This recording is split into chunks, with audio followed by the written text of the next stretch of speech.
library, or any other supporting organizations. For more information about creating your own television program with Access Fort Wayne, call 421 1250.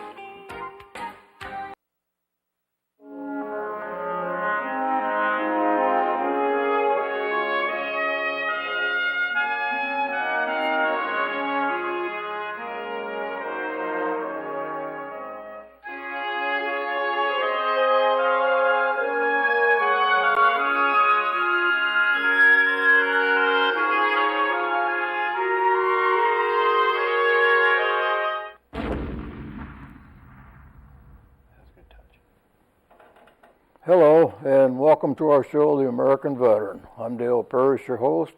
Carl Fowler is co-host. Also sitting in with us today is Bob Airy. He was on our previous show. And our guest today is Ted Blanford. He's the owner and president of Summit Hearing Solutions. Yes. Before that, he spent several years in the Army. 23 years as Master Sergeant, ended up Master Sergeant? Yeah, I retired as a Master Sergeant, Yeah. yes. Anyway, welcome to the show, Thank Ted. you for having me. Yeah. It's good to be here. And 3 tours in Iraq. Yes. Yeah. And we did several movements in Central America and other places, but primarily in the Iraq theater, OIF. Did you volunteer for all 3 of those? Yeah. Oh, yes, I did. I believe in going where your soldiers go. I believe in going and doing what we have, what we sign up an oath to do, and frankly, what we do over in other theaters of operation for folks has very little to do with what the orders on the piece of paper is. Those soldiers needed leadership, and I had experience, and I volunteered to make sure that we got every soul that we sent over there to get back that I possibly could. Yeah. Oh, that's I believe that's what leaders do. Yeah. It's a worthy goal. Yes, it is. And you still couldn't help, I suppose. Not 100%. No. You don't have total control of anything when it goes. Like they said, the best laid plan only lasts the first shot of combat. Mm-hmm. But frankly, the training that my soldiers had and the training that I had, and the ability for us to be a very well put together outfit and unit, and really, really good NCO leadership and really good officer leadership at certain levels was key to the ability for our soldiers to come home. And and frankly, we had smart soldiers. We really do. We honestly do. We have the best trained and the best and very intelligent soldiers. Well, with the equipment they have today, they have to be smart. just a Jeep anymore. You have to have a PhD to figure out how to start the doggone thing up. Oh, no. Yeah, it was a pleasure to serve. Yeah, good. It was a pleasure to serve. We appreciate your service, too. Well, thank you for saying that. When did you go to Iraq the first time? Good question. It was actually Desert Storm, Desert Shield. Oh yeah. I've got the oddest career. I joined the military. My father was a retired colonel. My uncle was an officer in the military. Come from a long family history of the O's, and I broke that tradition to become a non-commissioned officer. But I joined the military to learn how to fly. And I lucked into, sometimes being lucky is better than being good. I lucked into a position where I actually flew as an enlisted man with the 82nd Airborne Division, was selected to fly the OH-58 Delta Scout helicopter, left seat as a co-pilot observer. Sort of like your forward observer position, but we did it from an aerial platform, and they allowed us to learn how to fly. So my first experience in combat is actually from an aerial platform, and I tell you, the best job in the Army, best job in the military is for a private to fly a helicopter. And then right up until they said, oh, by the way, we were rethinking this and we're not going to let privates fly helicopters anymore. And I flew left seat with some amazing, amazing pilots. I wasn't a pilot. I was an observer, but I took care of the navigation and the targeting systems. Usually the pilots was what, warrant officers? Well, I flew with the platoon leader, which was a lieutenant, second and first. Actually, he was a first lieutenant when he took over PIC, and I flew with several warrant officers as well. And I tell you, I'm still in contact with a lot of these guys that flew with us out there, and these guys are postmasters. Some of them are still flying. Some of them fly wires in Montana to check on phone lines and electrical lines. Sure. And amazing folks, and they are wonderful patriots. I tell you, I learned more from those guys in a short year than I probably have if I would have tried to become a private pilot myself. Yeah. As an observer, forward observer, on a platform, as you called it,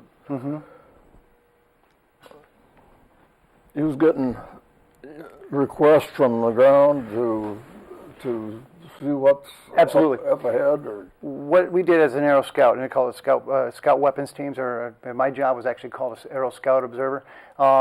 We would run static line or run a static screen line ahead of a movement. In this case, it was 82nd Airborne Division, the 6th French, and the French Foreign Legion, as well as the 24th Mechanized Infantry. And we were on the western front of the assault, moving into Tikrit, where Saddam Hussein surrendered at the end of the Gulf War.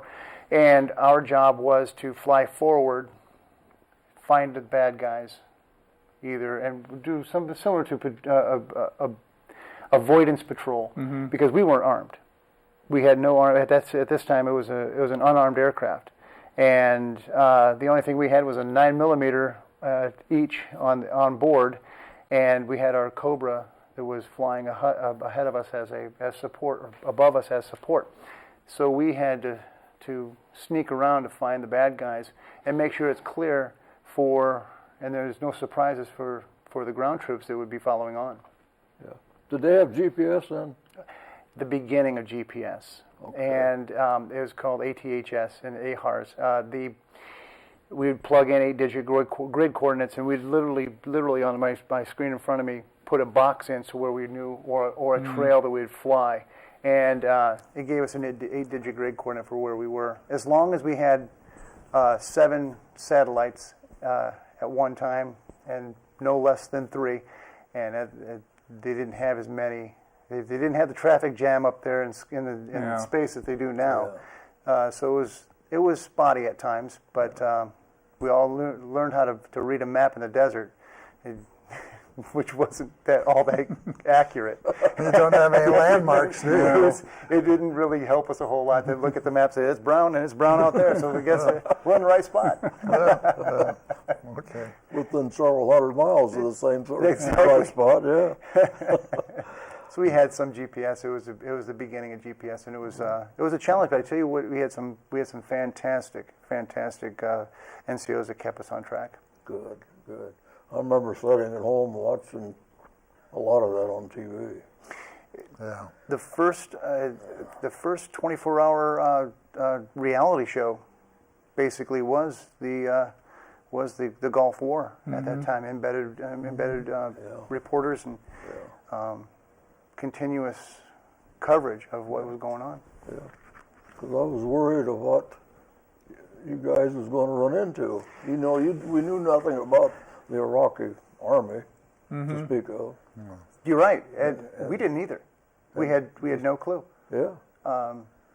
What we did know is that we were faster.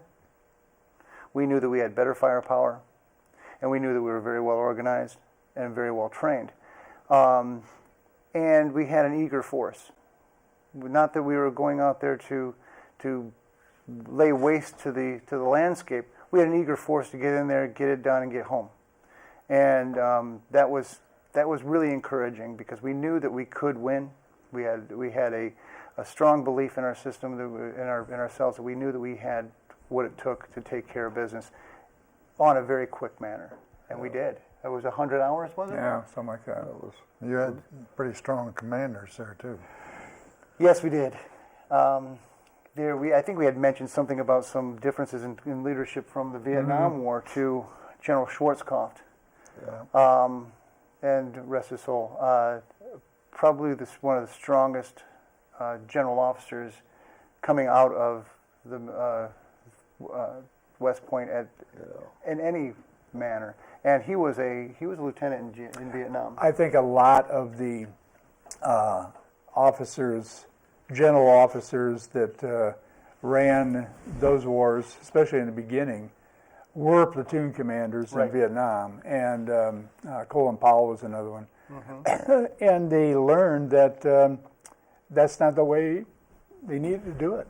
I noticed from the newscast and everything, they was right out there among the men. Oh, yeah. It wasn't sitting back here in some bunker saying Storming do this Normandy. or do that. They Storming was Normandy, there. Yeah, he was not a backseat commander. Right. He would be out in front with his soldiers and his Marines and his sailors. Just like Patton was. Absolutely. And I think that was a tribute to the fact that he saw and wanted to correct what could have been a really bad disaster if some of the poor leadership would have continued in certain aspects of the military. And he was a true student of tactics. And like he said that in a few of his briefings, Saddam Hussein is no general, and he wasn't. He had no military mind compared to General Schwarzkopf, and I think that's what saved a great number of lives is the fact that we had such amazing leadership throughout from the ground up. I mean, I can remember the names and the ranks of the influential leadership that created what I feel was a really strong career in myself, and a lot of the lessons that I learned. And you can pinpoint in your life when you know which one's good, which one's bad. And I think we all essentially had good leadership. They wanted to have good leadership, but sometimes the direction and objectives weren't the same. But in Desert Storm, we had an objective. We were followed behind one man with a great understanding of what needed to be done, and he did it very, very well. Yeah, I think President Bush probably let him go too, left him alone. Yeah, let the war fighters fight the war, Yeah. and let the politicians do the politics. And that separation up until the end was very apparent, and it was very good that we took care of business the way we did. I was hoping that we would probably finish it so we wouldn't have to be in the unfortunate situation we had been in the last 10 years. Yeah. Oh, yeah. Which I had to participate myself in that case too. Yeah. When was your second tour then? Well, my second tour was in 2004, 2003, 2004, and 2005, and that was a completely different landscape. I was on the ground. I worked with the engineers, and I ran primary as a platoon sergeant, and that was a conflict in a war that was a little bit more confusing. We had a lot of National Guard folks with us, which ended up being some of the most professional soldiers I've ever worked with. Some of the best platoon sergeants, some of the best first sergeants, some of the best officers, and some of the best soldiers, period, came out of that era of the military. And it was a confusing time because this is when unconventional met conventional, where in Vietnam you were taught the unconventional. Where we understood that we were dealing with guerrilla warfare. Yeah. My era, my soldiers read about Vietnam, and history books don't always give us the details that we need to learn from. And when we got to the desert in Tikrit, just north of Tikrit in Camp Spiker, we had found that our enemy was among our friends. And that was really confusing to a lot of our soldiers, and we didn't have the insight to know who was a bad guy, who was a good guy, and the rules of engagement were very, very restricted. very tight, for good reason for the most part. I think the American fighting man and woman can distinguish between someone engaging them in mortal combat as opposed to someone going to the grocery store. And I think sometimes our ROI allowed us to be more vulnerable at times. But the thing was, once again, America is great because our people are good, and our soldiers are good. We have good hearts. We have an amazing mind that allows us to have compassion, even for the people that we are fighting at times. Sometimes it's also a handcuff, because sometimes those bad guys hide behind the people we are sworn to protect, and oftentimes the confusion would cause some conflicts within our leadership and also inside of our platoons, and we got to learn to know who we were at that time. It was a very, very strong learning experience of self-understanding at that time. I think basically all of our wars have been different from what other wars are, because other wars are run by dictators or leaders. Napoleon, you can Hitler, you can name them, Mussolini. They set out to take territory, conquer whatever they can, take the goods out of the country, enhance themselves and that. And we go in, we don't conquer territory, we fight the bad guys. Right. For humanitarian reasons.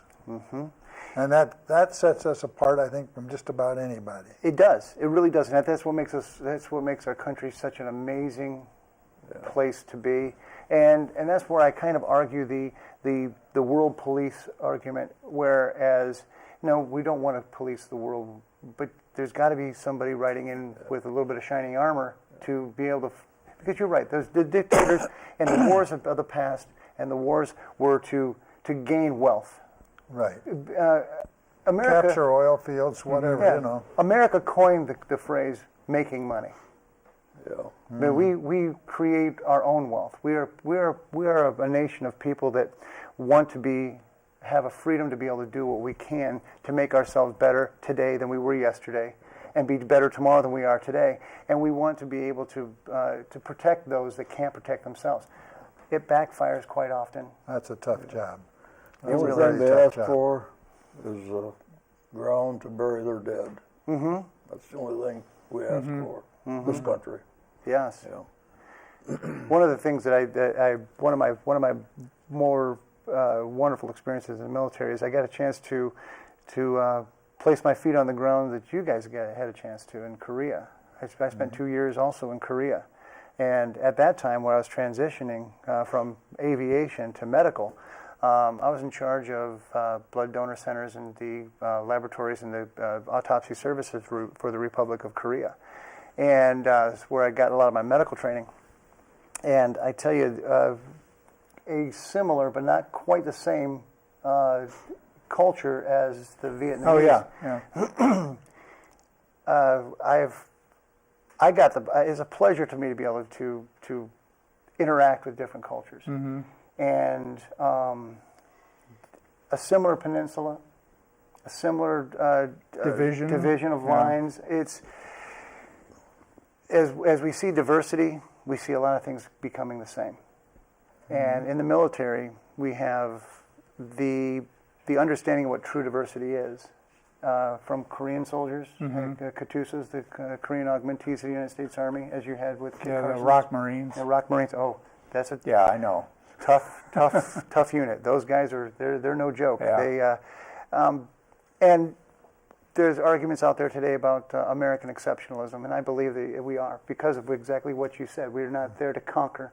We're there to assist, and it's a tough position to be in, because not everybody understands the objective of what the heart of the American soldier is. And that's why the politicians have to be so aware of the fact that when we put a boot on the ground somewhere, because we're so big, because we're so wealthy, people get the wrong idea. Exactly. So you've got to be very careful about where you go and what you do, because a lot of the world has been told that we're the bad guys. Mm-hmm. And when we seem to be being the bad guys, that I think going into Iraq was probably a mistake, but a livable mistake. But once we got there, we made all the wrong decisions politically, on the ground. It was like we were supposed to give the Iraqi army $20 each to get them by because we just wiped out everything in the country. $20 to these guys, and what's his name? Who's the guy that was there from Bush's right-hand man?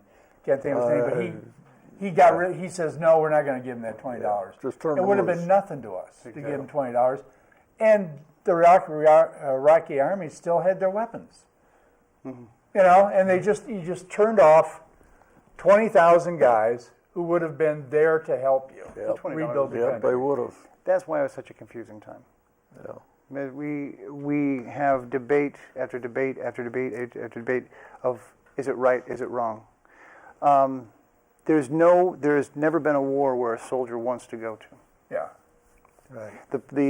Of all the people who hate war, it's the man, the woman who fights war. Yeah.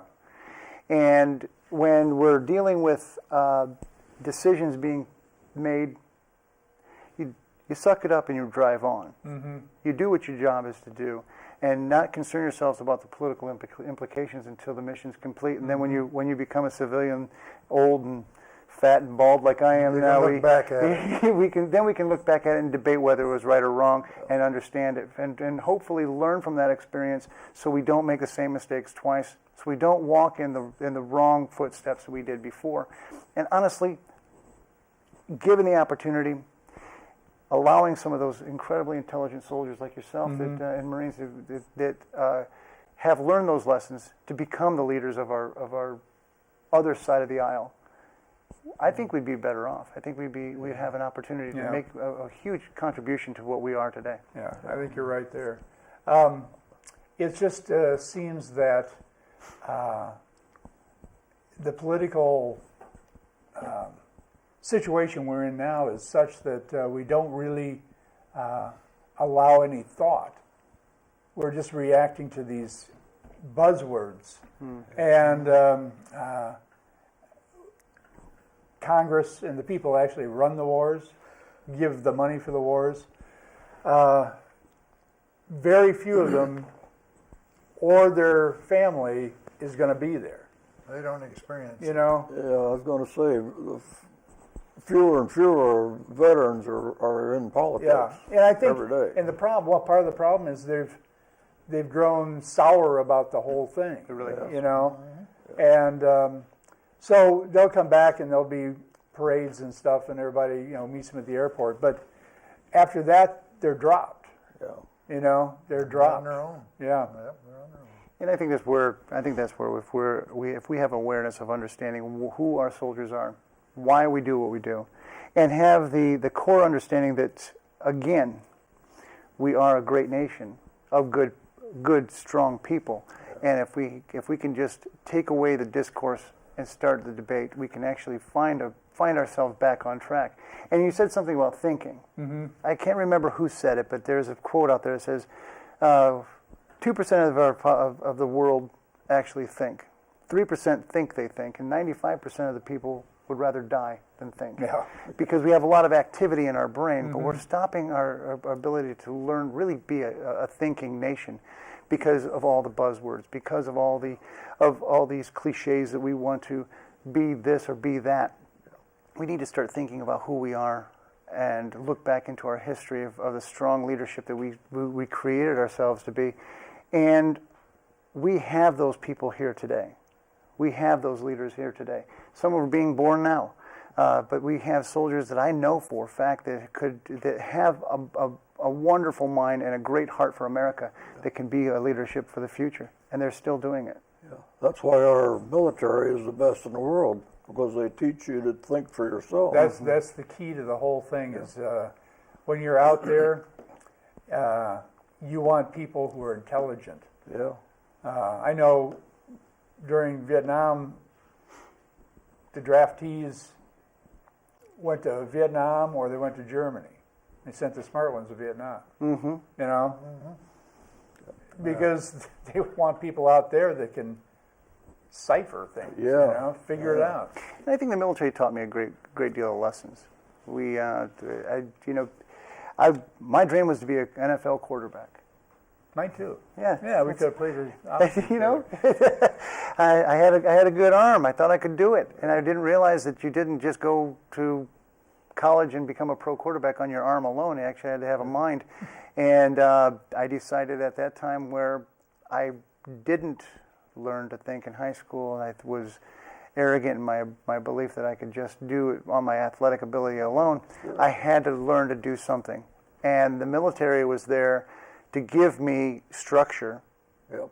to teach me what it meant to be a follower first and then a leader next, and to also see where I am an important piece to this huge, amazing puzzle that's America. And they gave me that self-worth that I thought at first, after my attempt at college was going to be, I didn't know where I was going, and it could have been really, really bad. And the military gave me an opportunity to find a structure and also a foundation to plant my feet from and actually launch a very, very diverse and happy life. Yeah. Yeah. And I'm very, very thankful for that. I was going to say something about military people versus the ones that have not served. I can go out to the mall, and I can just about pick out the guys that have been in the military and the ones that have not. I can speak to guys that are veterans. I can talk to them, no problem. I see these other guys going by, and they're occupied, you know. They're going from this store to that store. They're going to buy their shoes or suit or whatever. And you can just see that there's a difference between the way a person carries themselves, bearing, Really, it really is different. and so forth. And I can just more or less just pick out the veterans. I can walk up to people I've never seen before in my life and start talking to them and start sharing the experiences. And you know, they've been there and done that. And I have to commend also with your organization, the Korean War Veterans Association, your outreach to the veterans that are having trouble. There's here in Fort Wayne alone, we have organizations that help the veterans and allowing them to be able to get back on track, because there are some of us out there that PTSD is a real problem, and they call it different things from different eras, but it's the same thing. Battle fatigue, Shell shock. It's a 100-yard stare. We've got it all there, and not everyone recovers the same way. So there's organizations out there like your organization that gives a safe haven for soldiers to be able to talk, and it's important that as a community we reach out to those folks, especially those that are struggling on the streets and homeless and things like that. We owe it to those veterans to hand up, not a hand out, but a hand up. Give them an opportunity to regain their dignity, to be the strong person that they started off being. We have that, and we do talk, don't we? Oh, yes. And, Among you know, ourselves. Don't make any difference what branch of service you was in. Absolutely. It might take a little ribbon, but that's Yeah, well, healthy, sure. healthy ribbon. You God know. bless you. I hope so. And we get along real well. Yes, your organization and another organization, Shepherd's House, and things like that. We're out of time already. Again, already? Yeah, already. Oh, my Thank goodness. you for being on the show. That pleasure's mine. Thank you for Bob. your service. Thank you, sir. Thank you, Carl. Thanks again. Thanks, Ted. Hope you enjoyed the program. Remember, freedom is not free. So if you see a veteran, someone in uniform, just walk up to them, say thank you for your service. Thank you and good night.